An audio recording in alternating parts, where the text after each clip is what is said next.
اللهم صل على محمد وعلى آل محمد وبارك وسلم. الحمد للہ رب العالمین والصلاة والسلام على سیدنا وسید الانبیاء والمرسلین وعلى آلہ واصحابہ واتباعہ اجمعین.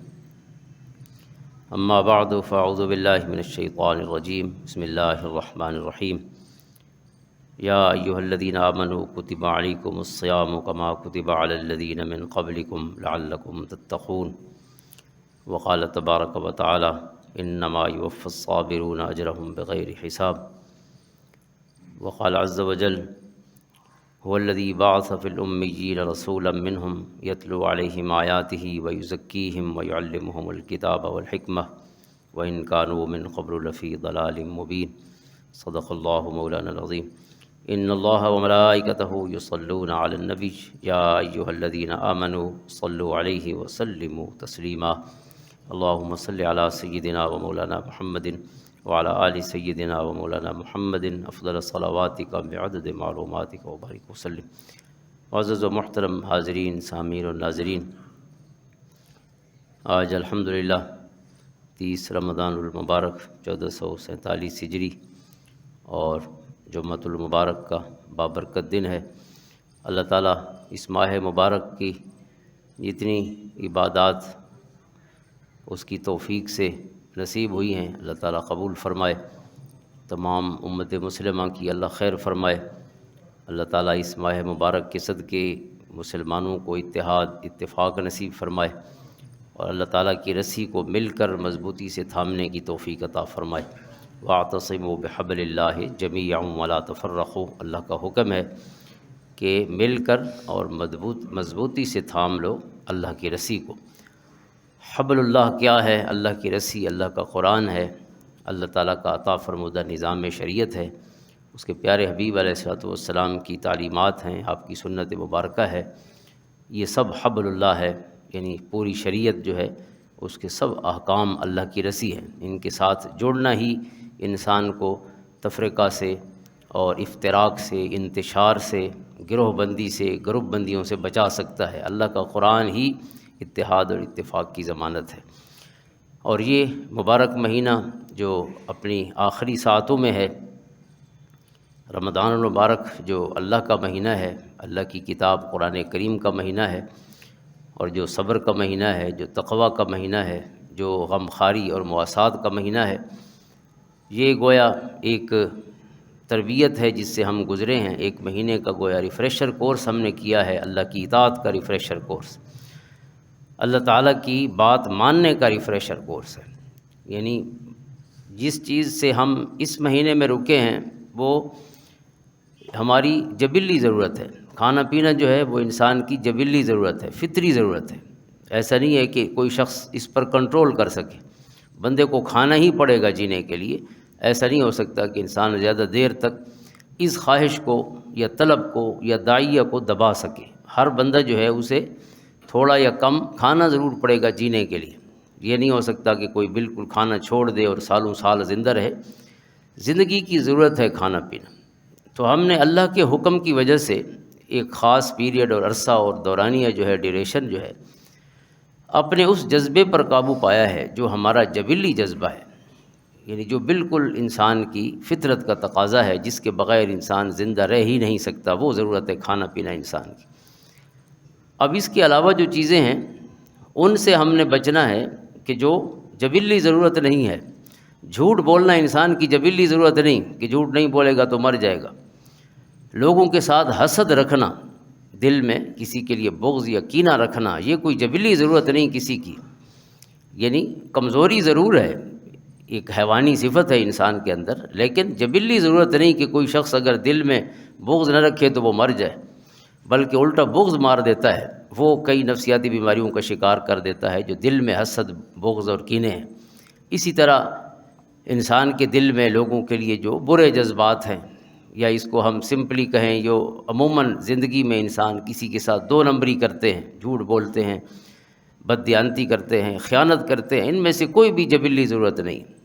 کسی کی غیبت کرنا کوئی جبلی ضرورت نہیں کہ ہم کسی کا اس کی غیر موجودگی میں برائی سے ذکر نہیں کریں گے تو پھر ہماری زندگی خطرے میں پڑ جائے گی. یعنی کوئی بھی اور جتنے اخلاق رذیلہ ہیں ان میں سے کوئی چیز بھی ہماری فطری ضرورت نہیں، ہماری جبلی ضرورت نہیں۔ ہاں البتہ وہ جو نفس کے اندر برائی کا ایک جذبہ اور کشش ہے، اس کی مجبوری کی وجہ سے انسان وہ کر بیٹھتا ہے، اس کا ارتکاب کرتا ہے۔ لہٰذا جس چیز سے الحمدللہ ایک مہینہ تک ہم رکے ہیں وہ جبلی ضرورت تھی، اگر اس سے بھی ہم کامیابی سے اس تربیتی کورس سے گزر گئے ہیں تو اگلی چیز تو کوئی مشکل نہیں۔ عبادات کی دو قسمیں ہیں، تخلیہ اور تحلیہ۔ تصوف والے کہتے ہیں، حضرت امام غزالی رحمۃ اللہ تعالیٰ علیہ نے قرآن کریم کے انہی احکام کو یا اسلام کی ان تعلیمات کو یعنی دو حصوں میں تقسیم کیا۔ ایک حصہ ہے تخلیہ، یعنی اللہ پاک چاہتا ہے کہ کچھ چیزیں ہم نکالیں اپنے دلوں سے، کچھ چیزوں سے اپنے آپ کو خالی کرنا ضروری ہے، کچھ چیزوں سے بچنا ضروری ہے، تخلیہ خالی کرنا۔ اور پھر تحلیہ کہتے ہیں ٹو ڈیکوریٹ سم تھنگ، سنوارنا کسی چیز کو۔ کچھ چیزوں سے ہم نے خود کو سنوارنا ہے اور کچھ چیزوں سے ہم نے خود کو یعنی الگ کرنا ہے، جدا کرنا ہے، خالی کرنا ہے۔ اب جن چیزوں سے خالی کرنا ہے ان میں سے ایک یہ عبادت ہے الحمدللہ جس سے ہم گزرے ہیں۔ یہ دو چیزوں سے ہم کھانے پینے سے اپنے آپ کو دور کرنا ہوتا ہے، شہوات نفسانی سے اپنے آپ کو دور کرنا ہوتا ہے، یہ وہ چیزیں ہیں کہ جو ظاہری ہیں، اور باقی ہیں معنوی لحاظ سے، جھوٹ بولنے سے، فراڈ سے، اللہ تعالیٰ کی نافرمانی کے ہر کام سے روزے کی حالت میں انسان نے خود کو بچانا ہوتا ہے۔ اس لیے حضور علیہ السلام نے فرمایا یہ شہر الصبر ہے، یہ صبر کا مہینہ ہے۔ صبر کا مطلب کیا ہے؟ اپنے آپ کو روک کے رکھنا۔ کس چیز سے؟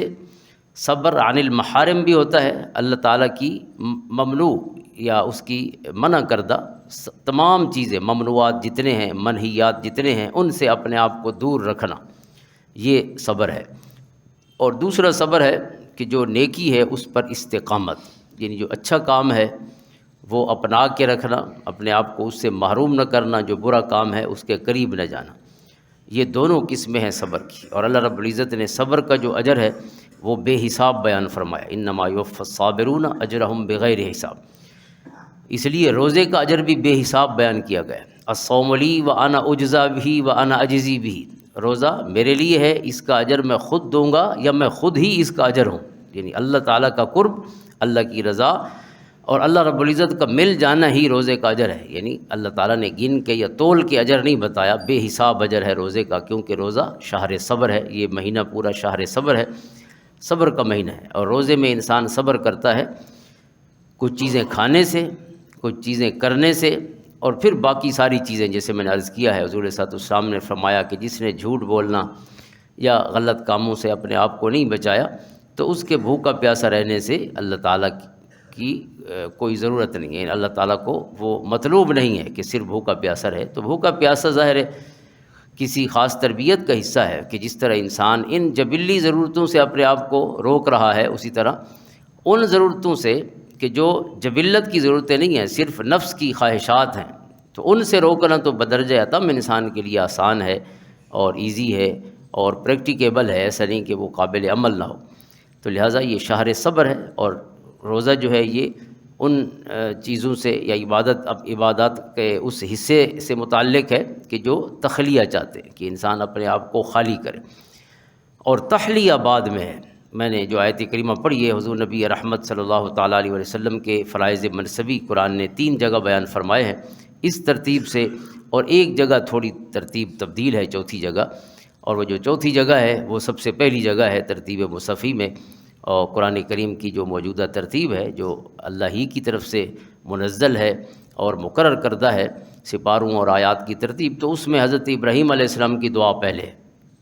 حضرت ابراہیم علیہ السلام نے دعا فرمائی، اے اللہ میری اولاد میں سے ایک ایسا نبی بھیج، ربنا وابعث فیہم رسولا منہم یتلو علیہم آیاتک ویعلمہم الکتاب والحکمۃ ویزکیہم، ایسا رسول بھیج جو ان پر تیری آیتوں کی تلاوت کرے، انہیں کتاب کی تعلیم دے، انہیں حکمت کی تعلیم دے، اور ان کا تزکیہ فرمائے، یعنی ان کے دلوں کو پاک کرے۔ اب یہ 4 چیزیں حضرت ابراہیم علیہ السلام نے بیان کی اپنی دعا میں، لیکن رب کائنات نے اس دعا کی قبولیت جو ہے وہ 3 جگہ ذکر فرمائی۔ ایک جگہ یہ دعا ہے، 3 جگہ اس کی قبولیت ہے، ٹوٹل 4 جگہ ذکر ہے۔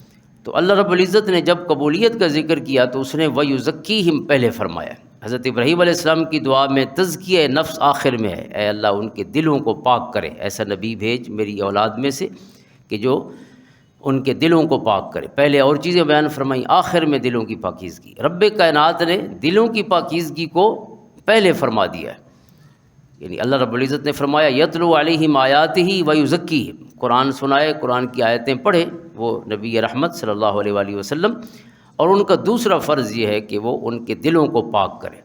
تو تزکیہ تعلیم سے بھی پہلے ہے، حکمت سے، تعلیم کتاب سے بھی پہلے ہے، تعلیم حکمت سے بھی پہلے ہے۔ تزکیہ خالی کرنا، یعنی وہ جو تخلیہ ہے، تزکیہ کیا ہے؟ پاک کرنا۔ کس چیز سے پاک کرنا ہے؟ وہ چیزیں جو اللہ کو مطلوب نہیں، اللہ کے ہاں جو مبغوض ہے، ناپسندیدہ چیزیں ہیں، دلوں سے ان کا نکالنا اللہ فرماتا ہے پہلے ضروری ہے، پڑھانا بعد میں ہے، قرآن کی تعلیم بعد میں ہے، حکمت اور وزڈم بعد میں ہے، پہلے یہ ہے کہ دل صاف ہو۔ چونکہ جس کا دل صاف نہیں ہے، آپ خود دیکھیں کہ جو دنیا کا طالب ہے، جس کے لیے حرام حلال کوئی معنی نہیں رکھتا، تو وہ بڑے پڑھے لکھے لوگ ہوتے ہیں اور بڑے بڑے عہدوں پہ بھی پہنچ جاتے ہیں، لیکن حرام حلال کی کوئی تمیز نہیں ہوتی، اربوں خربوں بھی ان کے پاس آ جاتے ہیں اور ان کی بھوک ختم نہیں ہوتی۔ وجہ کیا ہے کہ تعلیم جو ہے وہ صرف زیور نہیں، تعلیم اس وقت زیور ہے۔ تحلیہ کا معنی ویسے حلیہ سے ہے، حلیہ زیور کو کہتے ہیں۔ اس کو سنوارنا بعد میں ہے، زیور بعد میں پہنانا ہے، اس سے پہلے اس کو صاف کرنا ہے۔ اگر صاف نہیں ہوگا انسان کا دل، یعنی اس میں جو برائی ہے، اس کی کشش موجود ہے، انسان کے لیے کوئی اس کے اسکروپلز نہیں ہے، یعنی کوئی ضمیر کی آواز نہیں جاگتی اس نے، جو کچھ کر دے، چاہے وہ کسی پر ظلم کرے یا کہیں خیانت کرے، بددیانتی کرے، دو نمبری کرے، حسد، بغض، کینے، جھگڑے، دشمنیاں، یہ ساری چیزیں اس کے کاغذوں میں کوئی میٹر نہیں کرتی، یعنی اس کا انسانیت سے یا اخلاقیات سے یا تہذیب نفس سے یا اوورال تہذیب سے کوئی تعلق نہیں ہے، تو پھر اس بندے پر تعلیم جو ہے وہ صرف ضیاع ہی ہے، یعنی ضائع کرنا ہے، باقی حاصل کچھ نہیں ہونا۔ اس لیے اللہ رب العزت نے انہی کے لیے کہا، پڑھے لکھوں کے لیے کہا ہے کہ وہ گدھے کی طرح ہے، پڑھے لکھوں کے لیے کہا ہے کہ وہ کتے کی طرح ہے۔ یہ اللہ کا کلام ہے، اتنی یعنی وعید والی تشبیہ دے رہا ہے ان لوگوں کو، وہ علم والوں کی تشبیہ ہے، وہ جو ہلاک کی تشبیہ نہیں ہے، جاہل لوگوں کا نہیں کہا قرآن نے، وہ پڑھے لکھوں کا کہا ہے کہ وہ کمثل الحمار ہیں یا مثلہ کمثل الکلب ہے۔ کتا کہا کہ جو اپنے علم سے سوائے پیسے کمانے کے اس کا کوئی مطلب نہیں ہے، پیسے ہونے چاہیے، اس کے علاوہ اس میں کائنات میں کامیابی کامرانی کا کوئی گر نہیں سیکھا، نہ وہ کسی اور چیز کو جانتا ہے کہ وہ بھی کوئی کامیابی کی بنیاد ہو سکتی ہے، اس کے لیے ایک ہی چیز ہے کہ پیسہ آپ بڑھاتے چلے جائیں۔ قرآن کہتا ہے کہ وہ کتے کی طرح ہے جس نے ہر وقت زبان نکالی ہوئی ہے کہ کچھ کھانے کو ملے۔ تو اس تعلیم کا کیا فائدہ ہے؟ تو لہٰذا پہلے قرآن کریم نے تزکیہ بیان کیا، دلوں کا پاک کرنا۔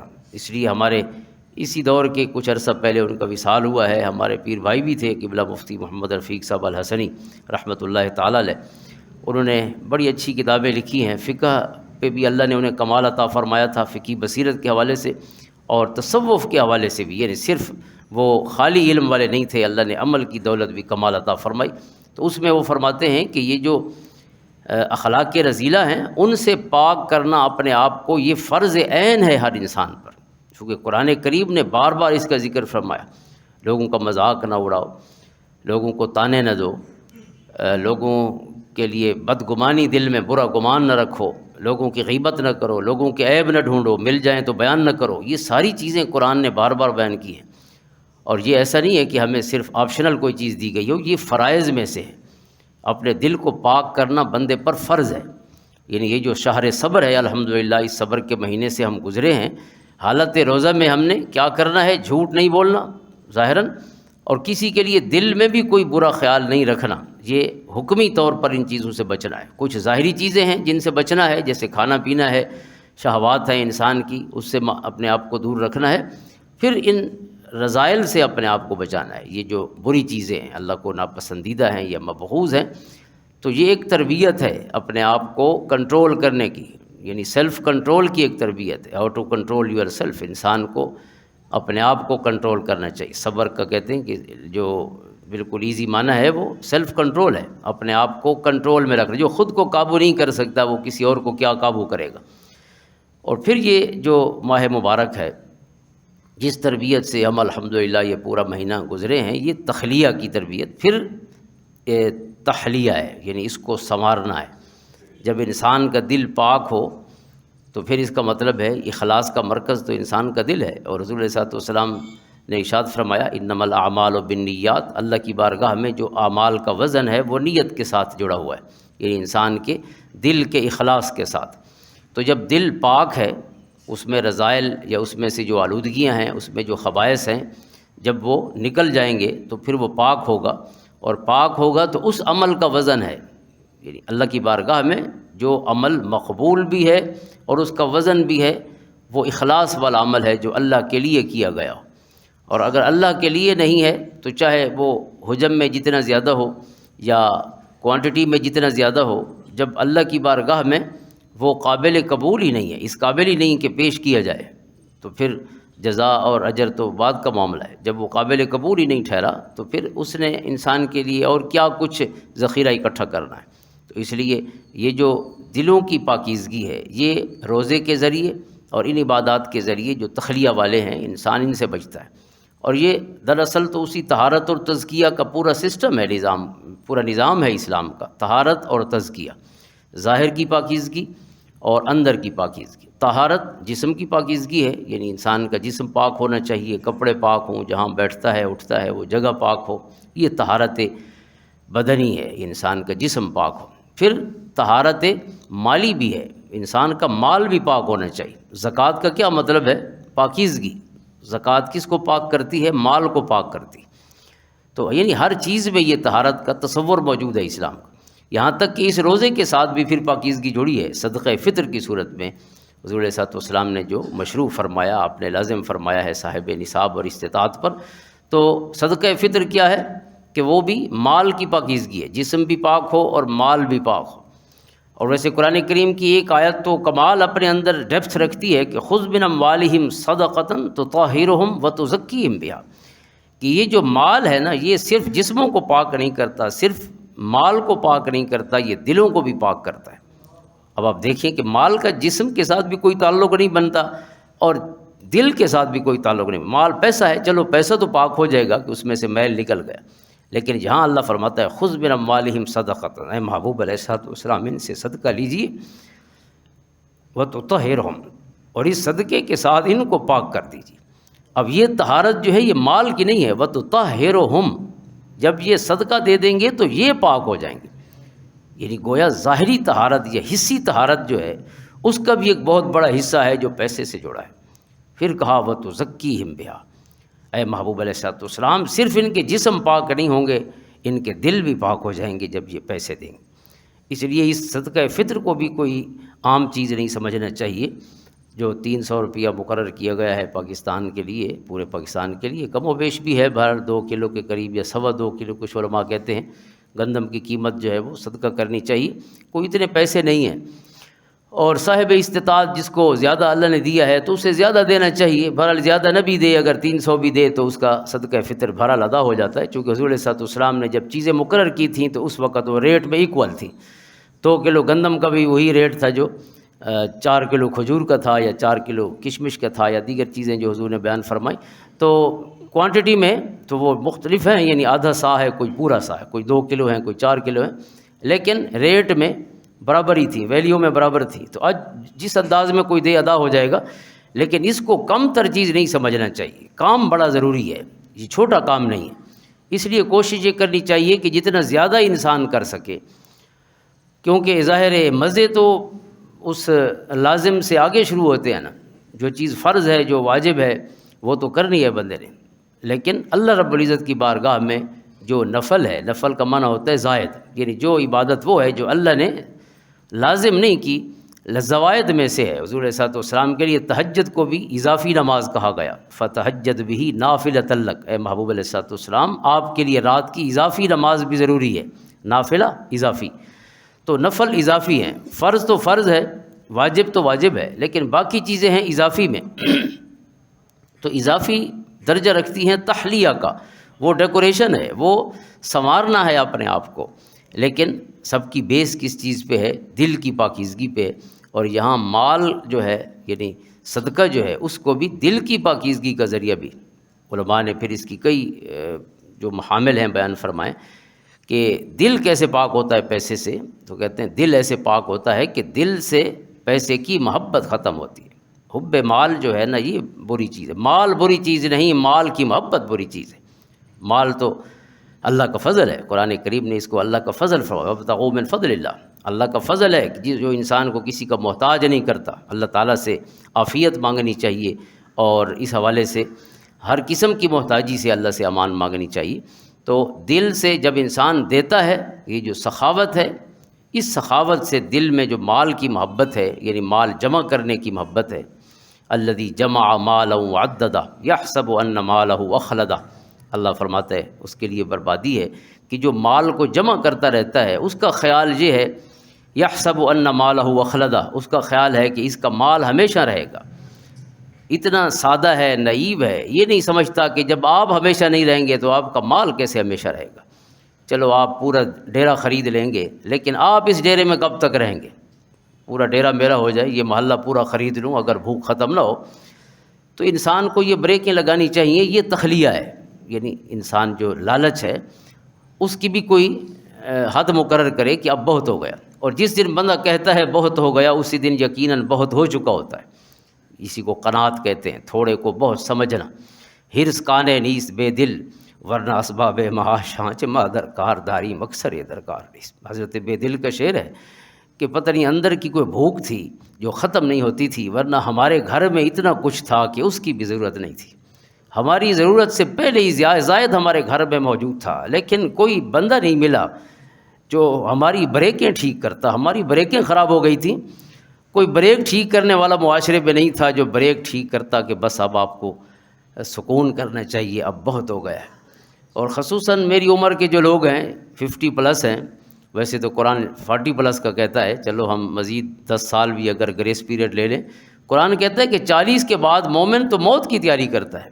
حضرت امام مالک کہتے ہیں کہ میں جن سے پڑھتا رہا، جن کے قدموں میں بیٹھا ہوں مدینہ طیبہ میں، عجیب لوگ تھے کہ جب 40 کراس کرتے تھے لگتا تھا وہ بندہ نہیں ہے جو پہلے تھا، یہ کوئی اور ہے، کیونکہ قرآن کہتا ہے حتی اذا بلغ اشدہ وبلغ 40 سنۃ قال رب اوزعنی ان اشکر نعمتک التی انعمت علی وعلی والدی وان اعمل صالحا ترضاہ واصلح لی فی ذریتی۔